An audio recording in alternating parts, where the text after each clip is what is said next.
It was a Friday night and Sarah was excited for her date.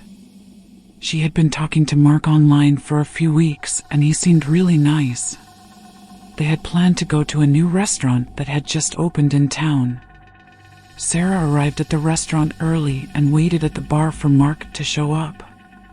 He was about 10 minutes late, but when he finally arrived, he was worth the wait. He was tall and handsome, with dark hair and blue eyes. "Sorry I'm late," he said. "I had a little trouble finding the place." "No problem," Sarah said. "I'm just glad you're here." They sat down at a table and ordered dinner. Sarah was nervous at first, but Mark made her feel comfortable right away. They talked about everything and nothing, and Sarah felt like she had known him for years. After dinner, they went for a walk in the park. It was a beautiful night, and the stars were out. They talked and laughed, and Sarah felt like she was on cloud 9. At the end of the night, Mark walked Sarah to her door. "I had a really great time tonight," he said. "Me too," Sarah said. "Can I see you again sometime?" he asked. "I'd love that," Sarah said. They leaned in and kissed. It was a soft, sweet kiss, and Sarah felt butterflies in her stomach. "Good night, Sarah," Mark said. "Good night, Mark," Sarah said.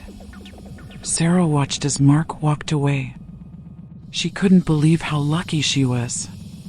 She had just met the man of her dreams. The next day, Sarah couldn't stop thinking about Mark. She couldn't wait to see him again. She sent him a text message, but he didn't respond. She tried calling him, but his phone went straight to voicemail.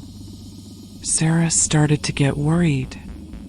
She didn't understand why Mark wasn't returning her calls or texts. She tried calling his friends and family, but no one had heard from him either. Sarah was starting to panic. She didn't know what to do. She decided to go to the police station and report Mark missing. The police took Sarah's statement and started an investigation. They talked to Mark's friends and family, but no one had any leads. They checked Mark's phone records and bank accounts, but there was no activity. Mark had simply vanished into thin air. Sarah was devastated. She couldn't believe that Mark was gone. She didn't know what to do. She felt like her whole world was falling apart. A few weeks later, Sarah received a letter in the mail.